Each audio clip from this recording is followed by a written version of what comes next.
this mindset of waiting for that perfect moment, that moment you finally feel ready, is the very thing that's keeping you stuck.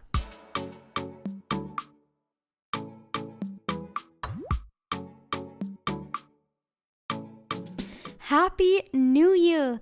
I hope you had safe and, of course, happy holidays and are feeling refreshed going into 2022. For most people, the new year is a time to set new goals and New Year's resolutions, but I personally never do. I find the idea of waiting for an arbitrary flipping of the calendar so silly. I mean, why does the calendar get to decide when you commit to change? If you want to improve your life, make a change now. Take action now. You may not feel ready yet, but who says the new year has any influence on that? When I was still like the majority of people who set goals and resolutions at the start of the new year, my reoccurring goal was always along the lines of, this year I'm going to get better, or this year I'm going to recover from my eating disorder. I would start off with the best intentions. I mean, don't we all?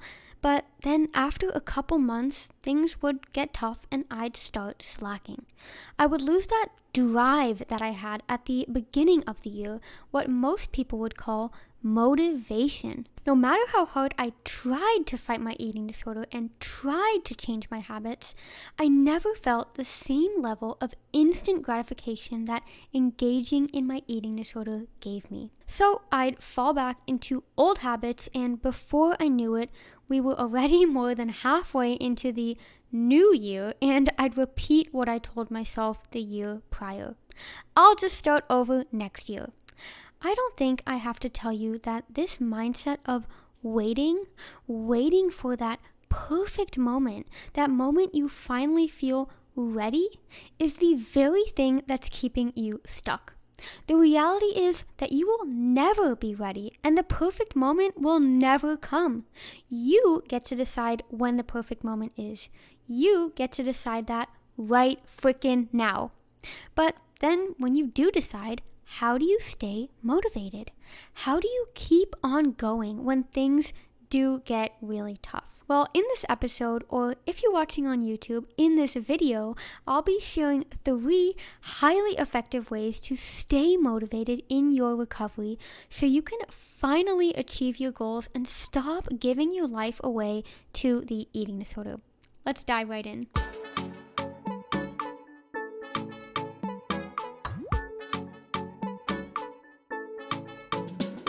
Before I share my very first tip for staying motivated or even finding motivation in the first place, we need to define the word motivation.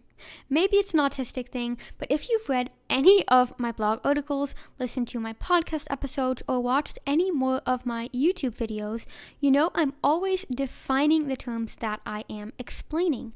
I mean, you gotta know what you're working with, right? You're not gonna go make a recipe if you don't know what the ingredients are. Okay, I don't even know if that was a good metaphor, but you know what I mean. We're always asking the questions, how do you find the motivation, or how do you stay motivated? And maybe you think there's something wrong with you when you see someone else achieving their goals while you are still at square one. I know this can be so frustrating, and it's because those questions we ask ourselves about how to find motivation or how to stay motivated are the wrong questions. The real question is, what is your why? What's the reason you want to achieve a certain outcome?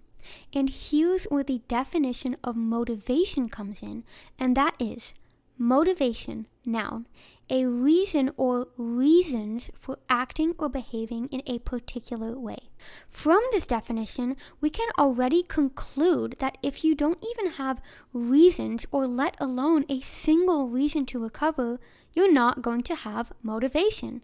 If you want to have motivation or be motivated to take action, you must have a reason or reasons for doing so. It's right in the definition. I mean, think about it. If you don't have any reason to step out of your comfort zone, why the heck would you do it if you can just stay safe in what's familiar? That's right, you won't. You will stay safe in what's familiar, just like I did for all of those years.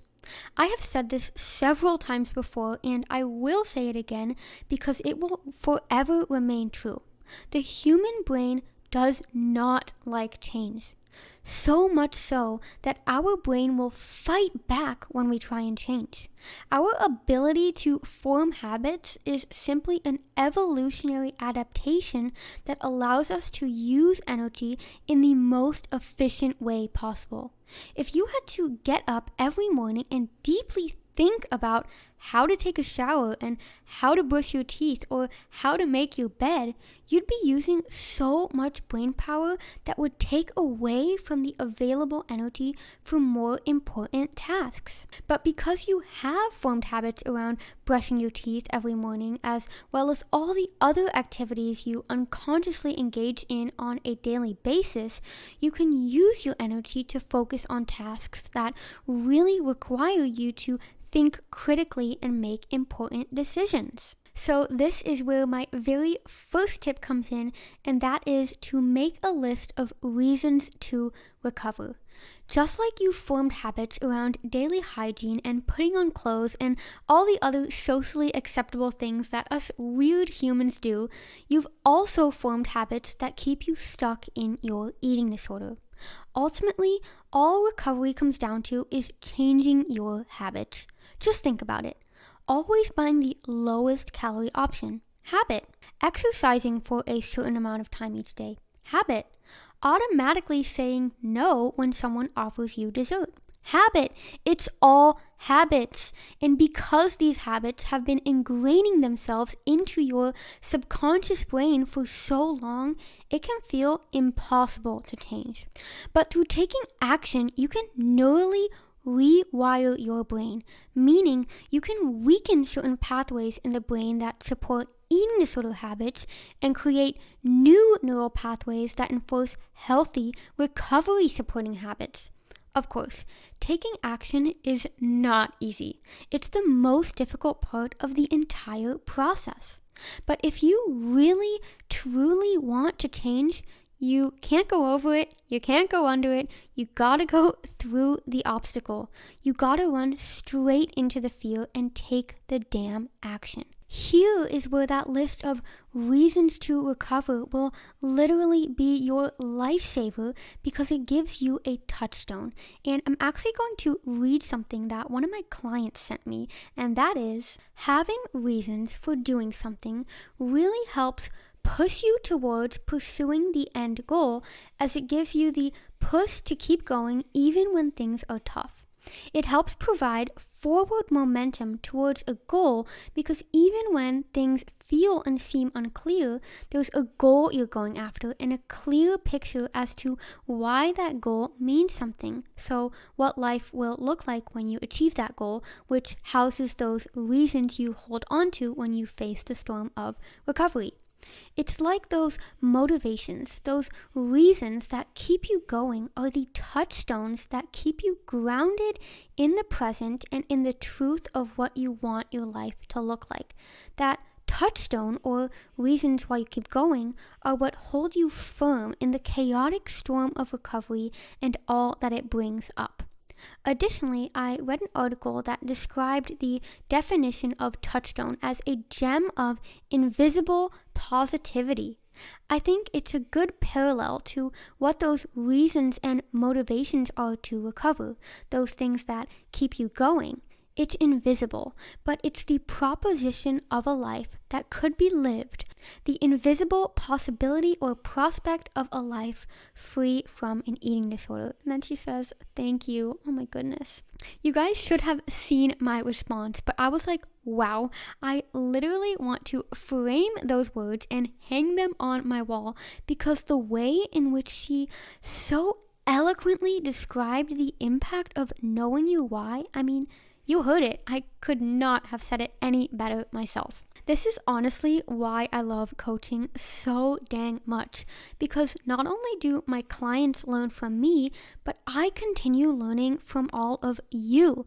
So shout out to all of my one-on-one coaching clients. You guys are seriously the best, most brave souls I have ever met, and I literally would not be able to do this work without you. And speaking of coaching and clients, the second way to stay motivated in recovery is to be accountable to someone. The very reason I created my coaching program and now my online course is because accountability means accepting responsibility for your actions, and as we touched on prior, the only way to change your thoughts and become the person you want to become, the person who is free from an eating disorder, is to take action. Again, this is the hardest part because it's so much easier to just say you're going to do the hard thing and then not do the hard thing and revert to your default. But when you are accountable, when you have to now share this responsibility with someone who wants to support you, it gives you an additional reason to take action. And reasons are exactly what we need to be motivated. If you are looking for someone that can hold you accountable, I would love to be that person for you. I offer 3 different one-on-one coaching packages, and each one is tailored to your specific, unique needs. My approach when it comes to coaching is a holistic one, meaning we work together to set goals that fit into your life as a whole. You can check out my different coaching offers in the description below or by going to the link livelabelfree.com/coaching-packages. I am also so excited to announce that my brand new course, Extremely Hungry to Completely Satisfied, is finally here. It is your step-by-step guide to overcoming extreme hunger and finding true satisfaction so that you can live a life that no longer revolves around food and exercise, but one that revolves around joy, happiness, and actually living. My course is the all-in-one resource I wish I had during my own recovery, as it combines science, insight, and tangible action steps so that you know exactly what you need to do to overcome your extreme hunger. You can find all of the details for my new course in the description as well, or go to the link livelabelfree.com/extreme-hunger-course. With those amazing announcements out of the way, my third tip to staying motivated in recovery is to celebrate the small wins. We are often so focused on the end goal or the ultimate outcome that we say, I'll just celebrate when I get there. But when we do this, we are totally missing the enjoyment and growth that comes with the journey. Not to mention, I personally don't believe an end goal even exists. The outcome, whether this be calling yourself recovered or getting a degree or hitting a certain milestone, is simply a result of all the action steps you've taken towards that outcome. The end goal is simply the sum of every little victory and every small win, meaning every win counts, no matter how arbitrary it may seem. If the people who made it to the top of Mount Everest had taken one less step on their journey towards the top, they wouldn't have made it to the top. Every obstacle they overcame, every storm they literally had to weather, that is what made them stronger and allowed them to reach the top. And I bet if you ask these guys that did make it to the top what they are most proud of in their journey, they're not going to say, standing at the top of Mount Everest. Because again, being able to stand at the top is merely a result of their bravery and courage to keep on fighting until they got there. And because every step counts, it is so important to celebrate every step. We are often so focused on our shortcomings, what we still need to change, what we still lack. But one of my favorite quotes from one of my favorite authors, Greg McKeown, who wrote the books Essentialism and Effortless, which I highly recommend, by the way, is, when you focus on what you lack, you lose what you have. When you focus on what you have, you get what you lack. Ugh, how beautiful is that? Reflecting on everything you've accomplished and what you are grateful for doesn't only inspire you to keep going, but it literally motivates you to keep moving forward. And on top of that, I want to repeat something I mentioned on last week's podcast episode on how to stop feeling guilty. And that is the phrase, where your attention goes, energy flows. When you start giving attention to the victories and the wins and shift your focus towards what is going well, you're giving these positive thoughts energy to keep returning. Yet again, another reason to keep on going. This is also how you start to build more confidence, because confidence comes from taking consistent action. Now, I probably need to make a whole separate video episode on confidence, because along with motivation, that's another one of those topics I frequently receive questions around. But I'm going to leave it at these 3 highly effective ways to stay motivated in recovery for today's episode. I would absolutely love to hear what your favorite tip was, so be sure to subscribe if you are watching on YouTube, or subscribe on your favorite podcast player wherever you are listening. And if you found this episode helpful, it would mean the world to me if you could screenshot you listening to this, or screenshot you watching this, and share it on your Instagram stories and tag me at livelabelfree. There is nothing that makes me happier than hearing your feedback, as it's your feedback that inspires every piece of content I put out. Thank you for your support and enthusiasm as always, and I look forward to chatting again soon. Bye-bye!